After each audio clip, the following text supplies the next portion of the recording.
Hello guys, welcome आप सभी का हमारे यूट्यूब चैनल गोल्डन फ्यूचर 07 में। दोस्तों आज की टॉपिक है हमारी ट्रांसलेशन। ट्रांसलेशन दोस्तों एक ऐसा चीज़ है जिसको सीखने के बाद आपको किसी दूसरे चीज़ की ज़रूरत नहीं पड़ती है। आप खुद से सेंटेंस बनाना सीख जाते हैं, इसमें आपको रटना नहीं पड़ता है। तो सबसे बड़ी चीज़ है दोस्तों इस ट्रांसलेशन या टेंस की जो है हेल्पिंग वर्ब को याद रखना। अगर आप ये चीज़ कर लेते हैं तो समझ जाइए आपकी ट्रांसलेशन पे पकड़ बन जाएगी। तो जो यहाँ पर आप देख रहे हैं टॉपिक रूल, रूल में मैंने लिख दिया है कि आज आपको कौन सा ट्रांसलेशन सीखना है। Subject plus will be shall be, ये है फ्यूचर कॉन्टिन्यूअस टेंस का अफर्मेटिव का रूल मैं लिख रहा हूँ और उसी बेस पे आपको आज एग्जांपल भी दूंगा और ये भी सिखाऊंगा कि ट्रांसलेशन कैसे किया जाता है। फिर वर्ब में आईएनजी फार्म लगाते हैं, फिर ऑब्जेक्ट लगाते हैं, फिर उसके बाद अदर वर्ड रखते हैं। एक ट्रांसलेशन आपके सामने मैंने लिखा है, वो भी अधूरा भी है उसका इंग्लिश, लेकिन इसको पूरा करना है। वह कॉलेज जा रहा होगा, ठीक है। इसको मान लीजिए इसका ट्रांसलेशन करना है हमको, तो सबसे पहले कर्ता जो हमारा है सब्जेक्ट, उसको यहाँ लिख दिए ही मतलब वाह। देखिए यहाँ पर जो रूल ये है कि आई मतलब विल बी और शैल बी। तो यहाँ पर रूल ये है कि आई और वी, अगर ये दो चीज़ होता है तो उसके साथ शैल बी लगाएंगे आप। और अगर बाकी इन दोनों के अलावा आई वी के अलावा कोई दूसरा भी आए, चाहे वो सिंगुलर हो या फिर प्लूरल हो, ये माने नहीं रखता, सभी के साथ विल बी का प्रयोग होगा। ठीक, ये है सब्जेक्ट जिसको आप सभी लोग हिंदी में कर्ता बोलते हैं। क्या बोलते हैं? कर्ता। ये तो सहायक क्रिया है। क्या बोलते हैं इसको? सहायक क्रिया। ये वर्ब है जिसको हम हिंदी में बोलते हैं क्रिया। क्या बोलते हैं? क्रिया। फिर उसके बाद ये ऑब्जेक्ट है जिसको हम हिंदी में बोलते हैं कर्म। ठीक, ये इस हिसाब से जो है इसका किया जाता है।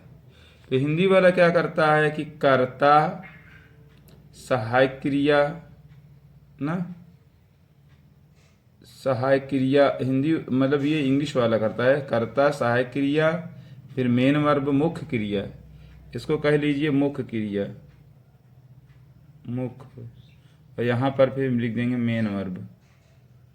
ठीक, फिर कर्म, ऐसा होता है। लेकिन जो इसकी हिंदी होती है सबसे पहले कर्ता आता है, फिर कर्म आता है, क्रिया जो होती है वो लास्ट में आती है। यही डिफरेंस है हिंदी और इंग्लिश का। ठीक है, इसीलिए कुछ कुछ लोग कंफ्यूज रहते हैं। तो सिर्फ यही चीज़ आपको समझना होगा। तो देखिए जैसे हमने ये ट्रांसलेशन किया, वाह की इंग्लिश ही लिख दिया, फिर उस पर रहा होगा की अंग्रेजी हमने यही डाल दिया, फिर जाने की मेन वर्ब की ये लिखा है सामने। अब उसके बाद कॉलेज अब लिखूंगा, तो he will be going to college. ठीक, इस तरह से इसका ट्रांसलेशन किया जाता है। चलिए दूसरा लिखते हैं भाई आपके सामने। जैसे मैं क्रिकेट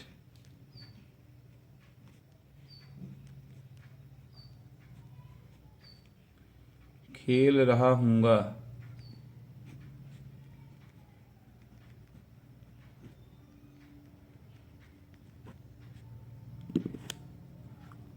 मैं की अंग्रेजी होगी आई। अब आपको बता दिया हूँ कि अगर मैं और हम होगा तो उसके साथ शैल जरूर लगेगा। तो I shall be playing the cricket. ठीक, तीसरा है पुलिस चोर को पकड़ रही होगी।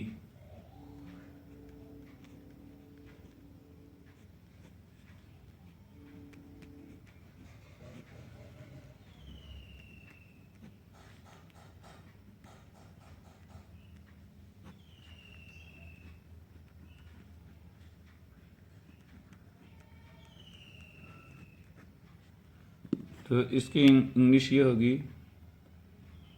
The police will be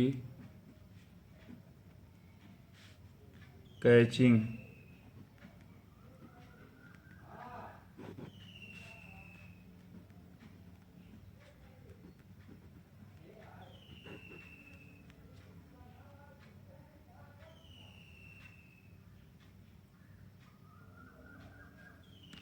the police will be catching the thief.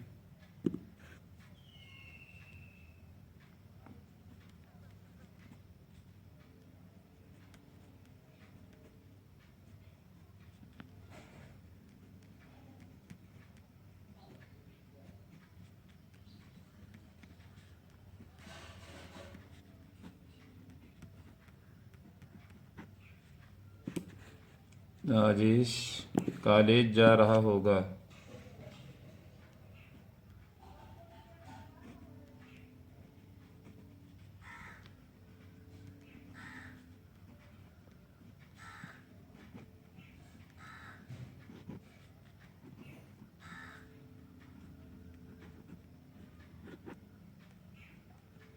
College. ठीक। अब उसके बाद में 5वां ट्रांजेक्शन है आपका डाकिया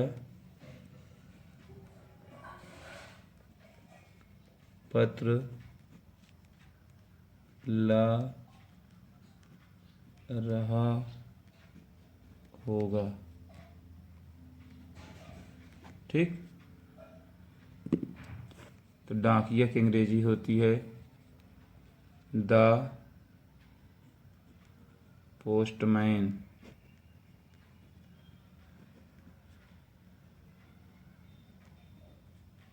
will be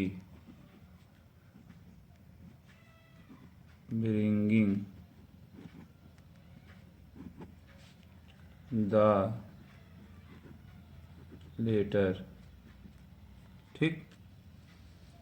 the postman will be bringing the letter.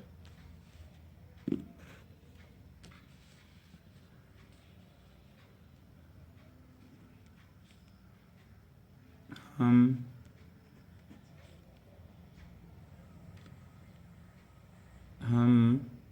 तुम्हारी प्रतीक्षा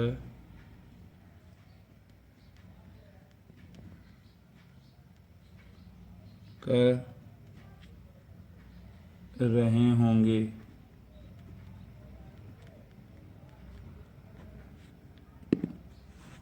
हम तुम्हारी प्रतीक्षा कर रहे होंगे।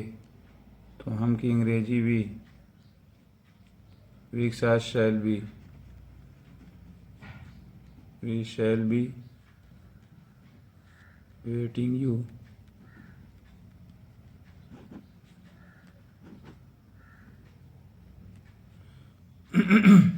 तो दोस्तों ये रही हमारी आज की टॉपिक। ट्रांसलेशन कैसे किया जाता है इस वीडियो में आपको मैंने रूल के साथ बताया है। अगर आप इस रूल को ध्यान में रखते हैं तो समझ जाइए कि बहुत अच्छा आपका रहेगा। लेकिन दोस्तों आपने ट्रांसलेशन देखा है, आपको काफ़ी अगर वीडियो पसंद आ रही हो तो वीडियो को सब्सक्राइब ज़रूर कर लें। वीडियो को सब्सक्राइब कर लीजिए। ठीक। और लाइक भी ज़रूर करें। लाइक, फिर कमेंट और शेयर, इतना काम कर लीजिएगा। फिर उसके बाद आगे की वीडियो, आगे का पार्ट आपको खुद मिलेगा। जैसा कि इसका फॉर्मेटिव आपको मिला है, नेगेटिव भी आपको मिलेगा। इसके बाद इसी तरह से सीरियल से बीच बीच में से स्पीकिंग आ जाएगी। तो ट्रांसलेशन जब भी आएगा आपको इसके आगे की टॉपिक मिलेगी ज़रूर। तो अगर आप चाहते हैं कि हम सही ढंग से एकदम ट्रांसलेशन सीख जाएं, सही ढंग से ट्रांसलेशन करने लगें, तो वीडियो को एंड तक ज़रूर देखें, पूरी तरह से अच्छी तरह समझें। अगर कोई चीज़ अगर आप हमसे कांटेक्ट में हैं तो आप इसे कर सकते हैं, नहीं तो आप कमेंट बॉक्स में ज़रूर दें। हम आपको जो है ज़रूर इसका सॉल्यूशन देंगे। और आपकी जो ट्रांसलेशन में कमजोरी है, जो अंग्रेजी कमज़ोर है आपकी, वो कमजोरी दूर हो जाएगी, आपका ट्रांसलेशन मजबूत हो जाएगा। तो दोस्तों आज की टॉपिक हमारी यहीं तक। मिलता हूँ नेक्स्ट वीडियो में। तब तक के लिए वीडियो को अच्छे ढंग से वॉच करें, अच्छे ढंग से वॉच करें, तभी आपको इसका रिजल्ट मिलेगा। Okay, thanks.